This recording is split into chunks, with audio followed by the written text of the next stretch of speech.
Assalamualaikum warahmatullahi wabarakatuh. Yang terhormat kepada Bapak dosen pengampu mata kuliah PLP serta rekan-rekan mahasiswa yang berbahagia. Puji syukur kepada Allah Subhanahu wa taala atas segala limpahan rahmat dan karunia-Nya. Pada kesempatan ini yang berbahagia ini, perkenalkan kami akan menyampaikan laporan dan portofolio hasil kegiatan pengenalan lapangan persekolahan yang telah kami laksanakan. Tujuan presentasi ini adalah untuk menyampaikan laporan portofolio hasil praktek mengajar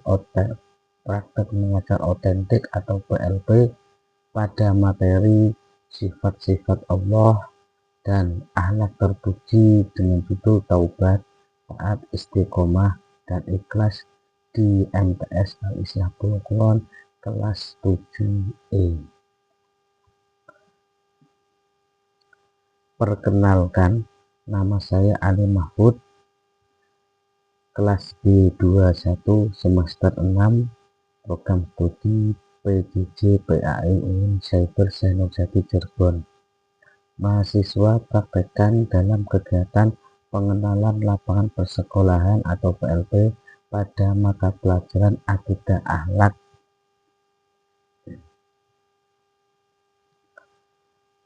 Selanjutnya profil dari MTS Al-Islah Pulau Kulon.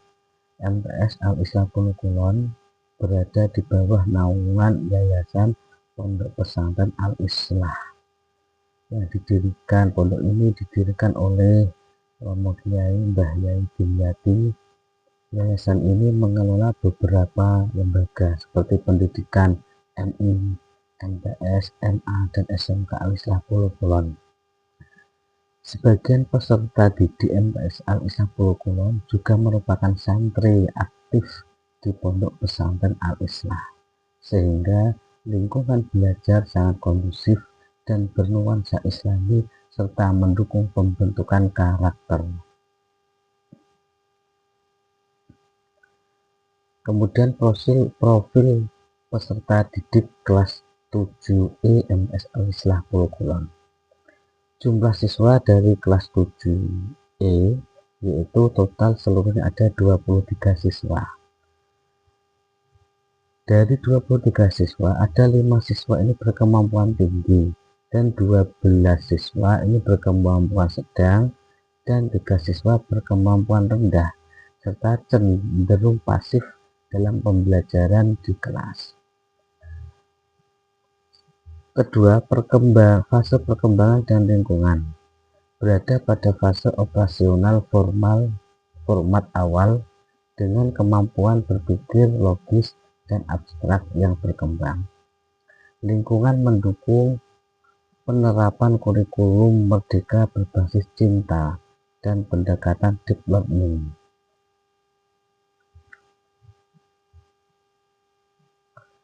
Perencanaan pembelajaran. Di sini saya menggunakan 2 modul. Modul pertama yaitu tentang sifat-sifat Allah Subhanahu wa taala. Ini membahas 20 sifat wajib Allah Subhanahu wa taala secara sistematis dan mendalam. Pembelajaran dirancang dengan pendekatan mindful learning agar siswa mampu memahami dan menghayati setiap sifat Allah secara bermakna. Kemudian modul yang kedua itu saya memakai materi atau bab tentang taubat, taat, ikhlas, dan istiqomah. Mencakup materi taubat, taat, istiqomah, dan ikhlas berbasis kurikulum merdeka berbasis cinta. Fokus pada meaningful learning dengan LKPD, diskusi kelompok, dan refleksi nilai-nilai Islami dalam kehidupan nyata.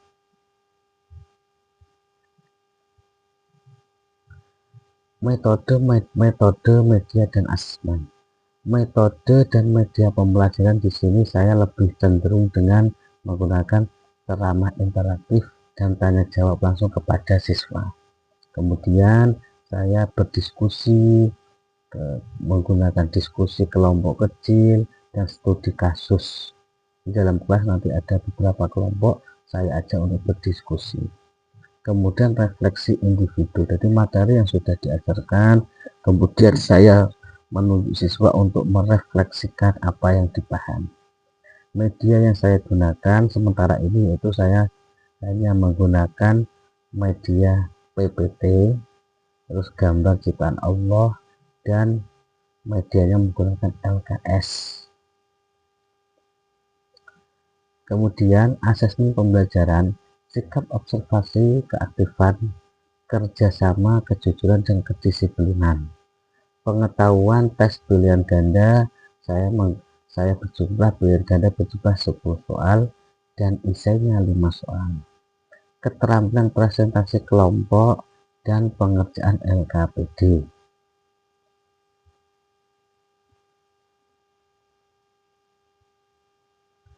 Alur kegiatan, pendahuluan menit 1 sampai 15 atau 15 menit ini sebagai kegiatan pendahuluan.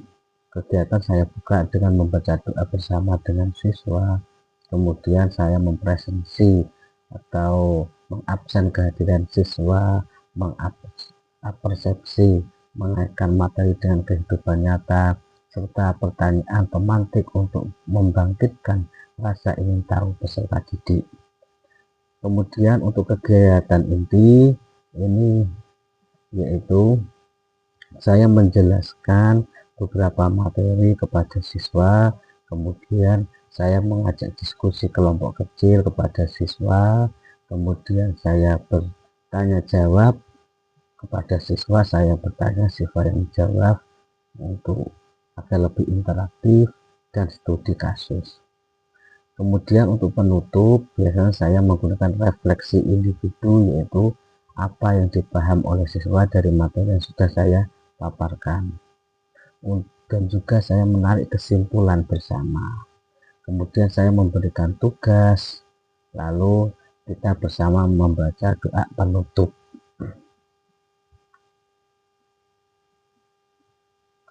Strategi dan pengelolaan kelas. Pendekatan deep learning diterapkan dengan mengaitkan materi abstrak seperti sifat-sifat Allah dan akhlak terpuji yang meliputi taubat, taat, istiqomah, ikhlas dengan fenomena nyata dalam kehidupan sehari-hari siswa, sehingga pembelajaran menjadi lebih bermakna dan mudah dipahami. Siswa dibagi dalam kelompok kecil untuk mendorong diskusi aktif, kerjasama, dan keterlibatan merata. Guru berkeliling membimbing setiap kelompok secara individu untuk memastikan pemahaman mendalam. Strategi ini mendukung kurikulum berbasis cinta dan mindful dan meaningful learning dalam pembelajaran pendidikan agama Islam di kelas 7E MTS Al-Islah Pulau Kulon.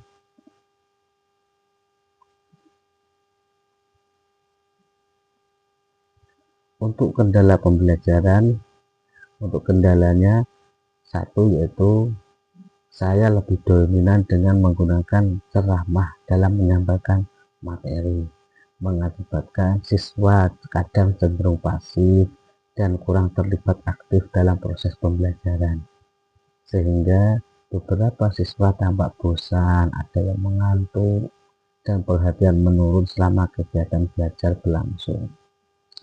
Karena apa? Karena di sekolah saya untuk IT masih terbatas. Selanjutnya yang kedua, siswa mengalami kesulitan dalam menghafal dan memahami materi secara abstrak, khususnya klasifikasi 20 sifat wajib Allah Subhanahu wa taala dan rukun-rukun taubat. Karena konsep tersebut memerlukan pemahaman secara mendalam yang belum sepenuhnya difasilitasi melalui metode yang bervariasi.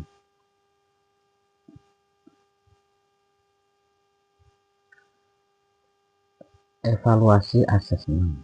1. Saya menggunakan observasi sikap, Penilaian dilakukan melalui pengamatan langsung terhadap keaktifan, kerjasama, kejujuran, dan kedisiplinan siswa selama proses pembelajaran berlangsung. Tes pengetahuan 10 soal pilihan ganda dan 5 soal esai untuk mengukur pemahaman materi sifat-sifat Allah serta akhlak terpuji yang berupa taubat, taat, istiqomah, dan ikhlas.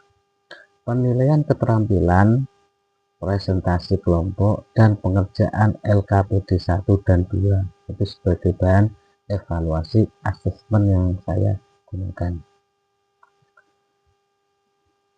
Selanjutnya, hasil dari evaluasi peserta didik. Rata-rata nilainya yaitu 81,6. Nilai tertinggi siswa yaitu 90, yaitu diperoleh oleh Dini Agustina dan Zahra Al-Maulida. Selanjutnya nilai terendah yaitu 72, namanya Tazkiyah Nur. Untuk ketuntasan dari 23 siswa ini yang tuntas 20 siswa, tapi dikalkulasi 75%. Kemudian yang 3 siswa ini tidak tuntas.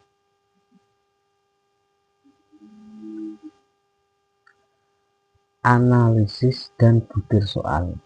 Penuntasan klasikal kelas 7E mencapai 87% dengan 20 dari 23 siswa dinyatakan tuntas, nilainya 75%. Hasil ini menunjukkan bahwa pembelajaran materi sifat-sifat Allah dan akhlak terpuji berjalan efektif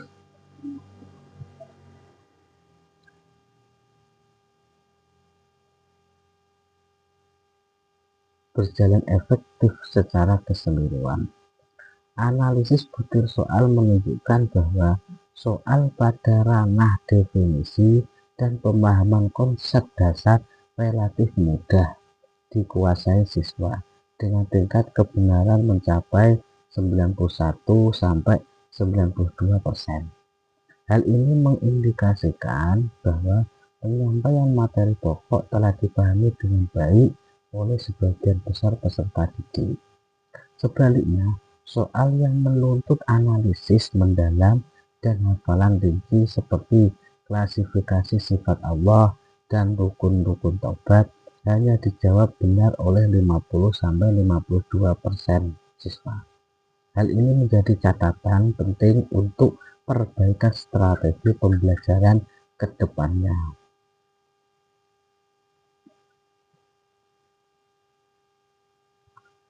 Refleksi kelebihan pembelajaran.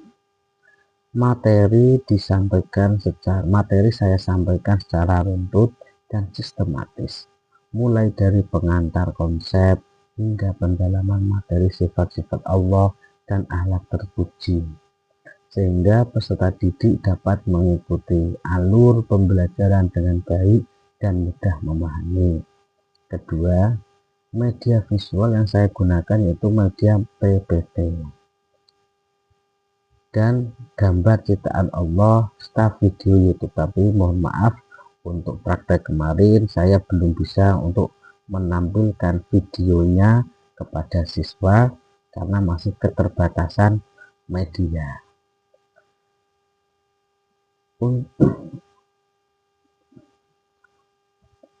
Untuk tingkat keberhasilan ini dapat memotivasi peserta didik untuk terlibat aktif dalam diskusi kelompok dan refleksi individu selama pembelajaran. Refleksi kekurangan. Saya lebih dominan dengan menggunakan ceramah terlalu dominan dalam proses pembelajaran, sehingga keterlibatan dan partisipasi aktif siswa menjadi kurang merata. Sebagian besar siswa cenderung pasif dan hanya mendengarkan tanpa terlibat secara langsung dalam kegiatan belajar. Kedua, kurang porsi studi kasus nyata di awal materi mengakibatkan pemahaman siswa menjadi dangkal, terutama pada konsep abstrak seperti klasifikasi sifat-sifat Allah dan rukun taubat yang memerlukan kontekstualisasi lebih konkret.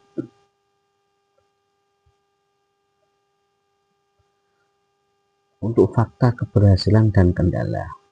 1. Faktor keberhasilan. Perangkat pembelajaran berupa modul dan LPP yang matang dan terstruktur berbasis kurikulum merdeka berbasis cinta. Kemudian penggunaan media video interaktif berupa YouTube yang menarik perhatian dan meningkatkan motivasi belajar siswa.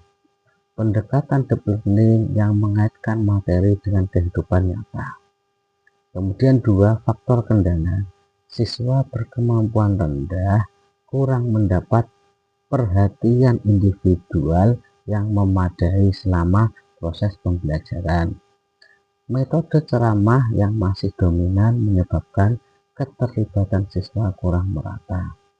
Keterbatasan waktu untuk pendampingan personil bagi siswa yang membutuhkan bimbingan lebih.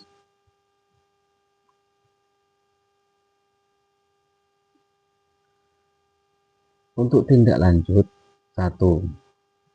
Saya akan mengurangi metode ceramah. Saya akan menerapkan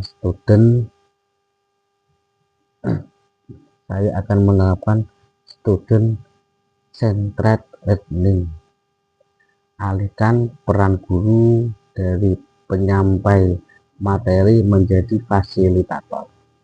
Siswa aktif memecahkan masalah konseptual terkait sifat-sifat Allah dan akhlak terpuji melalui diskusi kelompok dan studi kasus nyata. Perbanyak mind mapping dan visualisasi kreatif untuk hafalan. Gunakan peta konsep interaktif dan media visual kreatif agar siswa lebih mudah menghafal klasifikasi sifat-sifat Allah dan rukun taubat. Pendekatan ini memperkuat pemahaman mendalam dan retensi jangka panjang.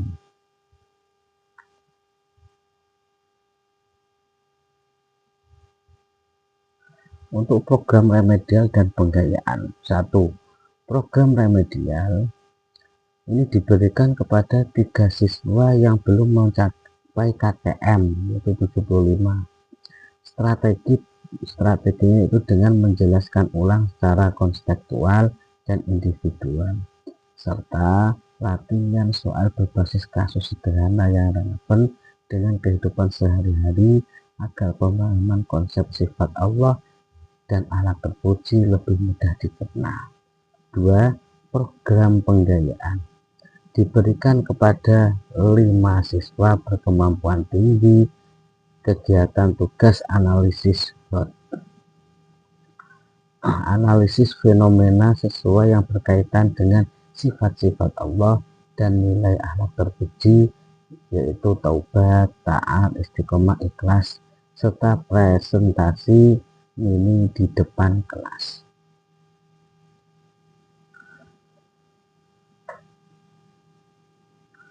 Untuk penutup dan terima kasih, kesimpulan, kegiatan PLP berjalan dengan baik dan sistematis. Pendekatan kurikulum berbasis cinta yang dipadukan dengan deep learning terbukti efektif dalam meningkatkan pemahaman dan keterlibatan peserta didik pada materi sifat-sifat Allah serta akhlak terpuji. Untuk saran, diharapkan adanya dukungan fasilitas media IT yang memadai di madrasah saya, yaitu Madrasah Al-Islah MS Al-Islah Pulau Kulon, guna mendukung pembelajaran berbasis teknologi yang lebih interaktif dan inovatif. Kemudian saya mengucapkan terima kasih sebanyak-banyaknya kepada Bapak Dr. Muqaddas Arif Subakti, MPD, selaku dosen pengampu mata kuliah PLP. Kemudian saya mengucapkan terima kasih juga kepada Kepala Sekolah MS Al-Islah Pulau Kulon, Bapak Haji Maskuri, serta seluruh peserta didik kelas 7E atas kerjasama dan dukungannya kepada saya. kami akhiri, mohon maaf yang sebesar-besarnya. Wabillahi taufiq wal hidayah. Assalamualaikum warahmatullahi wabarakatuh.